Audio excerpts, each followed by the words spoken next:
हरे कृष्ण।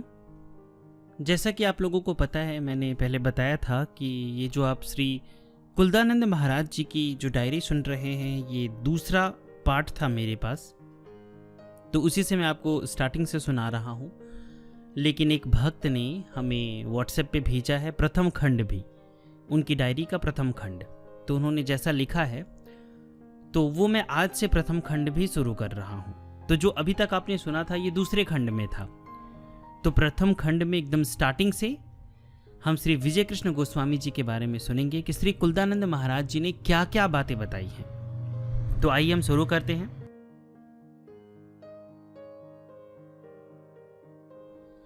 श्री श्री सद्गुरु संघ, प्रथम खंड, विषय प्रवेश। मानसरोवर निवासी परमहंस जी से श्रीयुत गोस्वामी जी ने उस परम दुर्लभ योग धर्म की दीक्षा प्राप्त की जिसका प्रवर्तन प्राचीन काल में श्रीमन नारायण ने किया था और देवर्षि तथा ब्रह्मर्षि जिसका बहुत ही आदर करते हैं। दीक्षा प्राप्त हो चुकने पर गोस्वामी जी निर्जन जंगल पहाड़ों में रहकर कुछ समय तक कठोर साधन भजन करते रहे। कोलाहलपूर्ण बस्ती में आने का उनका विचार ही न था, किंतु उनके गुरुदेव ने एक दिन अकस्मात प्रकट होकर कुछ विशेष कार्यों को संपादन करने के लिए उन्हें देश में लौट जाने की आज्ञा दी। इस पर गोस्वामी जी ने कहा, तो क्या अब भी प्रचार आदि करने का भार मुझे ही सौंपकर आप दुनिया के रगड़ों झगड़ों में फंसाए रखना चाहते हैं? यदि आप स्वयं इन कामों को कर ले तो और अच्छा हो। परमहंस जी ने कहा, यह हमारा काम नहीं है, यह तो तुम्हारे ही हाथ से होगा। एक तो तुम आचार्य की संतान हो, दूसरे तुम स्वयं आचार्य हो। लोग तुम्हारे उपदेश को जिस प्रकार श्रद्धा के साथ मानेंगे उस प्रकार हमारी बातों पर विश्वास न करेंगे। जगत को, देश को शिक्षा देने का अधिकार तुम ही को है, हमें नहीं। तुम पहले जिस प्रकार घर गृहस्थी में रहते थे उसी प्रकार जाकर रहने लगो। घर गृहस्थी में रहने पर भी तुम्हारे साधन भजन में किसी प्रकार का विघ्न न होगा। गुरु की आज्ञा मानकर गोस्वामी जी कलकत्ते में लौट आए और उन्हें एकांत में प्राणायाम करके योग साधन करते, बिना सोचे समझे गुरु की आज्ञा का पालन करते। निर्जन स्थान में विशेष व्यक्ति को शक्ति संचार करके दीक्षा देते और विभिन्न संप्रदायों के धर्मार्थियों को सहज भाव से श्रद्धापूर्वक अपने अपने धर्म का पालन करने के लिए उत्साहित करते देखकर ब्रह्म समाजियों के घर घर खासी हलचल मच गई और इसी की चर्चा होने लगी। यदि उस समय के ब्रह्म समाज के संप्रदाय के मतों का प्रचार न किया जाकर उसके बदले सार्वभौम सत्य सिद्धांतों का प्रचार किया जाए तो इसमें ब्रह्म समाज वाले रोक टोक करेंगे, उन्हें दुख भी होगा।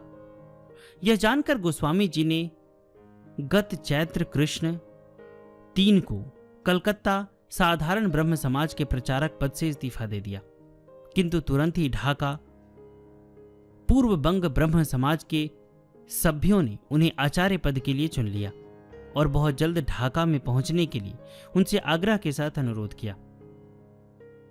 कुछ समय हुआ, गोस्वामी जी ढाका में आ गए हैं और ब्रह्म समाज के प्रचारक के ठहरने के स्थान में रहकर नियमित रूप से उपासना आदि करने लगे हैं। आजकल गोस्वामी जी के आ जाने से ब्रह्म समाज में नित्य एक न एक उत्सव हुआ करता है। प्रतिदिन तीसरे पहर प्रचारक के ठहरने के स्थान में खासी भीड़ होती है। अनेक श्रेणियों के बाउल, वैष्णव और तांत्रिक साधकों में हिल मिलकर गोस्वामी जी जैसी बातचीत करते हैं वह कुछ समझ में नहीं आती, और जो आती भी है तो अच्छी नहीं लगती। गोस्वामी जी सदृश नीतिमान, सत्यनिष्ठ, आदर्श साधु को राधा कृष्ण विषयक स्त्री पुरुष के प्रणय संबंधी गीत सुनकर आंसू बहाते और रोते रोते अधीर होकर जब तब मूर्छित होते देखकर मैं तो बिल्कुल दंग हो जाता हूँ। कुछ दिन पहले अपने घर के आसपास घाट बाट मैदान में किसान प्रभृति नीचे दर्जे के आदमियों के मुंह से इस ढंग के गीत सुनकर मैं उन लोगों को लाठी दिखाकर खदेड़ चुका हूं। हाय, नीति के आदर्श स्थान ब्रह्म समाज के आचार्य गोस्वामी जी का यह कैसा ढंग है, देख सुनकर मन ही मन में बहुत कलेश हो रहा है। ढाका ब्रह्म समाज में गोस्वामी जी आजकल पूर्वी बंगाल में जहां देखो वहां गोस्वामी जी की ही चर्चा है। क्या हिंदू समाज, क्या ब्रह्म समाज और क्या देसी ईसाई, सबके यहाँ गोस्वामी जी के ही गुणों का कीर्तन हुआ करता है। अच्छे अच्छे घरानों में, दफ्तरों के बाबुओं में और स्कूल कॉलेजों के छात्रों में अब सिर्फ गोस्वामी जी के असाधारण समता भाव, अद्भुत भावावेश और अपूर्व संप्रदायहीन धर्मानुशीलन की ही चर्चा होती है।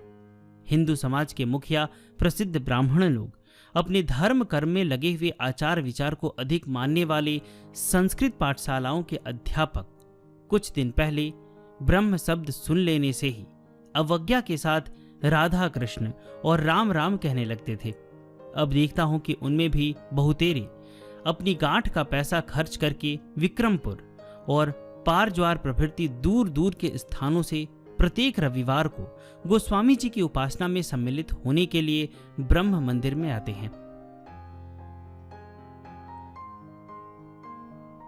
उपासना के समाज में मुसलमान और ईसाई भी चुपचाप बैठे देख पड़ते हैं। ब्रह्म समाजियों की प्रसन्नता का भला क्या कहना है। वे कहते हैं कि जो लोग ब्रह्म समाज में कुछ तथ्य नहीं मानते, वे एक बार गोस्वामी जी को क्यों नहीं देखते। ऐसा एक आदमी तो हिंदू समाज या किसी अन्य समाज में दिखला दे। लोग एक बार आकर देख ले और समझ ले कि ब्रह्म धर्म क्या चीज है और ब्रह्म समाज में कौन सी वस्तु बन जाती है। हिंदू कहते हैं गोस्वामी जी अब ब्रह्म नहीं रहे। वस्तु मिल जाने से सोच समझकर उन्होंने ब्रह्म धर्म छोड़ दिया है। सिर मुड़वाकर और गिरुए कपड़े पहनकर वे हिंदू हो गए हैं। वे अब साकार की उपासना करते हैं। राधा कृष्ण और काली भगवती नाम सुनते ही रोने लगते हैं। हरि संकीर्तन और गौर कीर्तन में तो गोस्वामी जी को सुधबुध ही नहीं रहती। भला यह ब्रह्म समाजी का लक्षण हो सकता है? ब्रह्म समाजी क्या हरि हरि कहकर नाचता है? या उन लोगों में कभी ऐसे महाभाव का आविर्भाव होता है? जो हो, मैं देखता हूं कि सभी संप्रदायों के धर्मार्थी लोग गोस्वामी जी की ओर आकृष्ट हैं और उनके सत्संग को चाहते हैं। ब्रह्म समाज में प्रतिदिन भीड़ भाड़ रहती है। रविवार को तो समाज मंदिर में स्थान ही नहीं मिलता। दिन डूबने से पहले ही लोगों की टोलियां आकर बैठ जाती है, जिससे जगह खाली नहीं रहती। भीतर बाहर मनुष्य ही मनुष्य देख पड़ते हैं। वेदी का कार्य जब तक पूरा नहीं हो जाता तब तक कोई उठने का नाम नहीं लेता। मत मतांतर से बचे रहकर गोस्वामी जी को उद्बोधन, प्रार्थना, उपासना और उपदेश आदि करते हैं, उससे सभी मुग्ध हो जाते हैं। वेदी पर बैठकर गोस्वामी जी के कार्य आरंभ करते ही सभी के हृदय में एक अद्भुत भाव की तरंग उठने लगती है। सभी लोग रोने लगते हैं। थोड़ी ही देर में यह हाल शुरू हो जाता है। बहुतेरे तो अचेत होकर गिर पड़ते हैं। कोई कोई नीचे लोट लोट कर विकलता से रोया करते हैं। ब्रह्म समाज को धन्य है। गोस्वामी जी के ब्रह्म समाज विरोधी कार्य का प्रतिवाद। ब्रह्म समाज के अंतर्गत छात्र समाज के अपनी हमजोली के कुछ छात्रों को साथ लेकर मैं ब्रह्म समाज के अधिकारी श्रीयुत रजनीकांत घोष, श्रीयुत नवकांत चट्टोपाध्याय प्रभृति के पास गया और उनके आगे गोस्वामी जी की चर्चा छेड़ी। मैंने पूछा कि जिस कमरे में गोस्वामी जी का आसन है, उसकी दीवारों में चारों ओर राधा कृष्ण, गौर निताई, महादेवी पार्वती और नंद यशोदा प्रभृति के चित्र क्यों लगे हुए हैं? वे बाउल, वैष्णव आदि कुसंस्कारी व्यक्तियों को धर्म के नाम पर शरीर के काम इत्यादि विकारों को भड़काने वाले प्रेम संगीत आदि गाने के लिए क्यों उत्साहित करते हैं?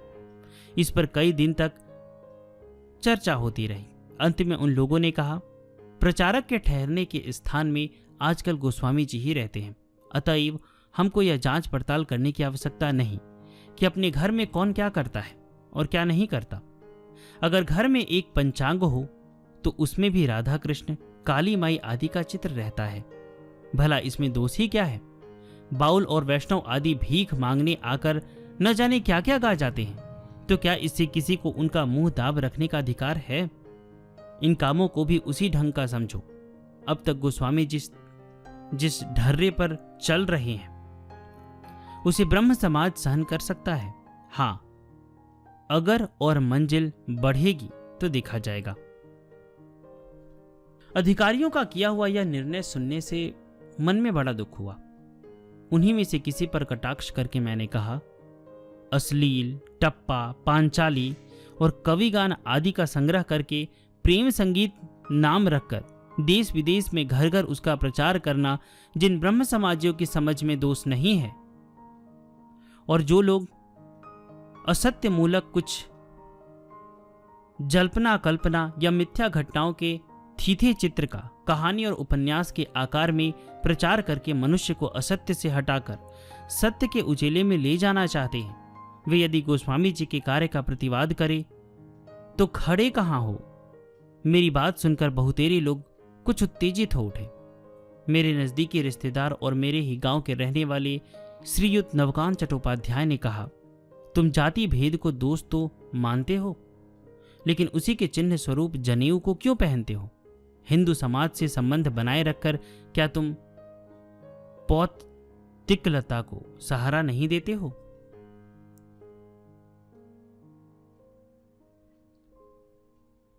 ब्रह्म धर्म की दीक्षा लेने के लिए व्याकुलता।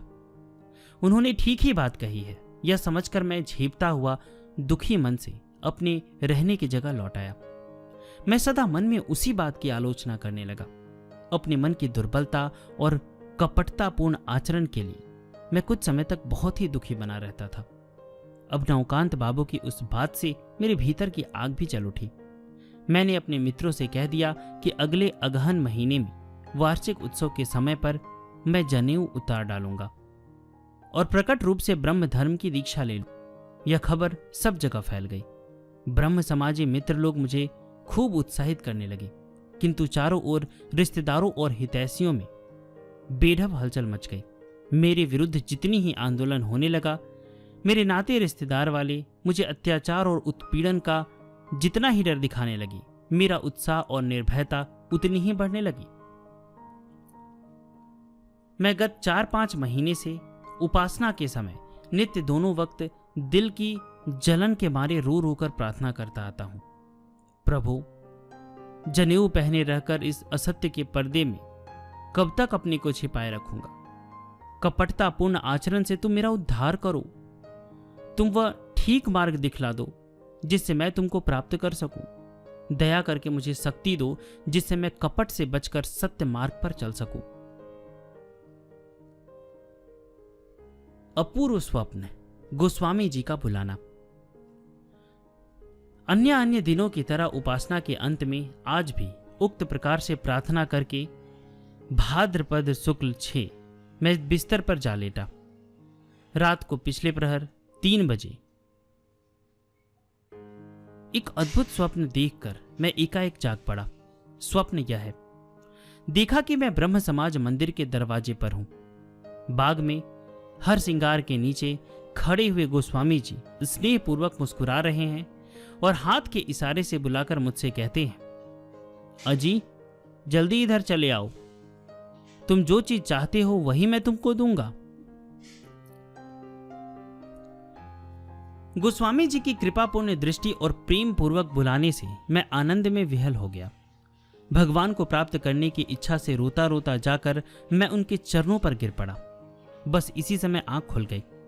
जाग उठने पर भी गोस्वामी जी की उस सौम्य, शांत, स्निग्ध, सकरुण पवित्र मूर्ति को मानो थोड़ी देर तक आंखों के आगे देखता रहा।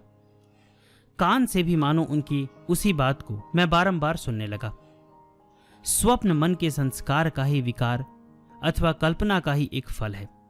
बहुत पुरानी इस निश्चिंत धारणा का मुझे स्मरण ही न रहा। जाग जाने पर भी मैं किसी तरह रुलाई को न रोक सका। बारंबार ऐसा मालूम होने लगा कि गोस्वामी जी बाग में मेरी बाट जो रहे हैं। मैं थोड़ी देर तक बिछौने पर लेटकर रोता रहा। मैंने प्रार्थना की, प्रभु, मैं तुम्हारे संबंध में अंधा हूं। जिस मार्ग पर चलने से तुम्हारी प्राप्ति हो उस पर तुम ही दया करके मुझे ले चलो। प्रार्थना के साथ ही साथ मेरी बेचैनी और भी बढ़ गई। अब क्या था, मैं रात के पिछले प्रहर ब्रह्म समाज मंदिर में दौड़ गया। वहां दरवाजा बंद रहने पर भी दीवार को लांघ कर बाग में पहुंच गया और निर्दिष्ट स्थान की ओर आगे बढ़ा। कुछ दूर जाने पर देखा कि ब्रह्म समाज मंदिर के पूर्व ओर दीवार के पास उसी हरसिंगार के लते जैसा स्वप्न में देखा था, वैसे ही सिर मुड़ाए, गेरुए कपड़े पहने, पवित्र मूर्ति गोस्वामी जी दंड लिए, खड़ाऊ पहने, प्रफुल्ल दृष्टि से मेरी ओर ताक रहे हैं। जो ही मैं उनके समीप पहुंचा, त्यों ही उन्होंने मुझे हरसिंगार का फूल दिखलाकर कहा, देखो कैसा सुंदर है। मानो दूब के ऊपर लावा खिला हो। आज तक मैंने माथा झुकाकर कभी गोस्वामी जी के पैर नहीं छुए थे। इसे मैं घोर कुसंस्कार और असभ्यता का काम समझता आया हूं। सिर्फ हाथ उठाकर अथवा सिर हिलाकर ही मैं उनका सम्मान किया करता था, किंतु आज न जाने क्यों उस विषय का मुझे ध्यान न रहा। मैं रोते रोते जाकर उनके चरणों पर गिर पड़ा। मैंने कहा, आप मुझ पर दया कीजिए। गोस्वामी जी ने कहा, बहुत पहले आ जाना चाहिए था, अब तो समय निकल गया, अब कुछ दिन तक प्रतीक्षा करो।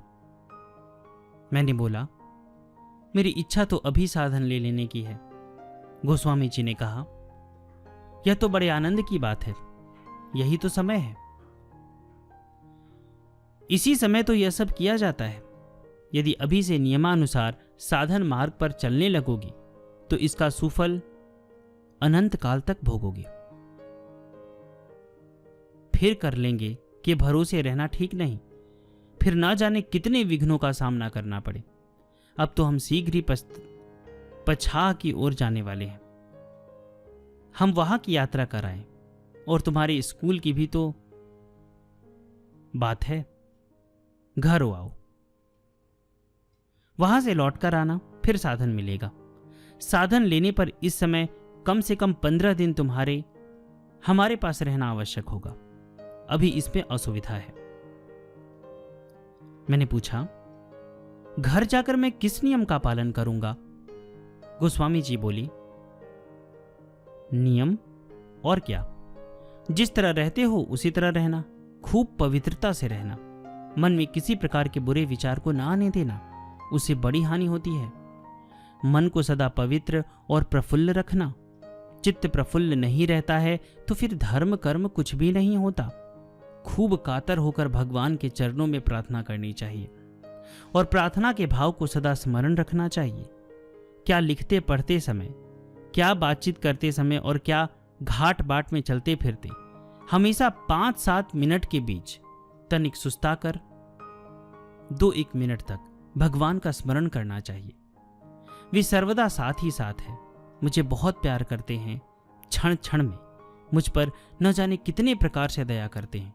यह सब याद करके बारंबार उनको नमस्कार करना चाहिए। इस प्रकार हर एक काम में उनका स्मरण करते रहने से थोड़े समय में ही वे कृपा कर देते हैं। इस समय लिखने पढ़ने में विशेष रूप से मन को लगाना चाहिए। लिखने पढ़ने में लापरवाही करने से अंत में सभी ओर अनिष्ट होता है। अभी तो इन्हीं बातों को याद रखकर चलने की चेष्टा करो, इससे लाभ होगा। आप लोग भी सुनते हैं ना कि राम नाम आप लोगों को लिखना चाहिए, राम नाम का जाप करना चाहिए। जितना राम नाम लिख सकते हैं लिखना चाहिए, रेड पेन से वाइट पेपर पे। तो क्या आपने शुरू किया? क्या आप लिखते हैं? कितना अच्छा बोला है यहाँ श्री विजय कृष्ण गोस्वामी जी ने। अभी से साधन शुरू करो, जो भी करना है अभी से करो। क्या पता अगर आप सोच रहे हो कि नहीं कल लिखूंगा, परसों लिखूंगा, अगले महीने से लिखूंगा, अगले साल से लिखूंगा, ये हो जाएगा तब लिखूंगा, ऐसा नहीं होगा। हो सकता है आगे और ज़्यादा मुसीबत आए, आपको लिखने का समय ना मिले। इसलिए आप लोगों से निवेदन करता हूँ, अभी जैसे ही ये वीडियो ख़त्म होता है आप वाइट पेपर पे रेड पेन से राम नाम लिखना शुरू कीजिए। नहीं तो आप पुस्तिका भी मंगा सकते हैं, मैं डिस्क्रिप्शन में लिंक दे दूंगा, आप वहाँ से जाके, या अमेजन पे आप सर्च कीजिए, या फिर गीता प्रेस का जो स्टॉल है वहाँ पे जाके, या फिर आप रणधीर पब्लिकेशन से राम नाम लेखन पुस्तिका प्राप्त करके लिखिए। जितना ज़्यादा लिख सकते हैं लिखिए, आपको बहुत लाभ होगा। पहले आप लिखना शुरू कीजिए, उसके बाद आप ये जिज्ञासा, आपके अंदर जिज्ञासा उत्पन्न हो गई कि कितना ज़्यादा मैं लिखूंगा तो इससे क्या लाभ होगा। उसके बाद आपको बहुत सारी रहस्यमय बातें पता चलेगी और आपको बहुत आनंद आएगा।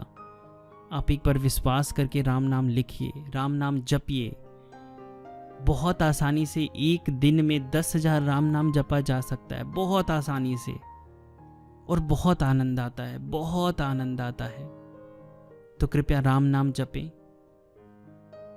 जब भी कभी शांत बैठे एक बार मन में, कितना अच्छा श्री विजय कृष्ण गोस्वामी जी ने कहा है, हमें भगवान को याद करना है और ये सोचना है कि हमें भगवान कितना प्रेम करते हैं।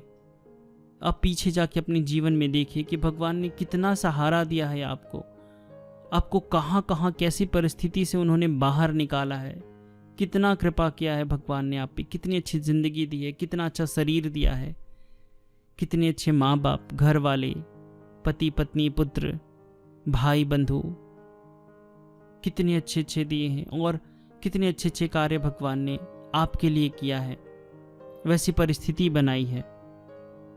तो ये सब सोचें, भगवान को धन्यवाद दे, बोले, अन्न ग्रहण करने के बाद हमेशा बोले, हे भगवान मैं सिर्फ आपका हूं, सिर्फ आपका, मैं आपको कभी ना भूलूं भगवान, मैं आपको कभी ना भूलूं, मैं सिर्फ आपका हूं भगवान, मैं सिर्फ आपका हूं, सिर्फ आपका।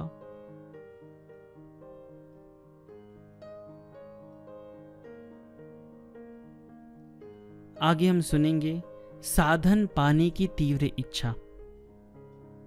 और आप लोगों से विनम्र निवेदन है, डिस्क्रिप्शन में मैंने कुछ लिंक दिए हैं, अगर आप चाहें तो उन्हें भी देख सकते हैं। हरे कृष्ण हरे कृष्ण हरे कृष्ण हरे कृष्ण।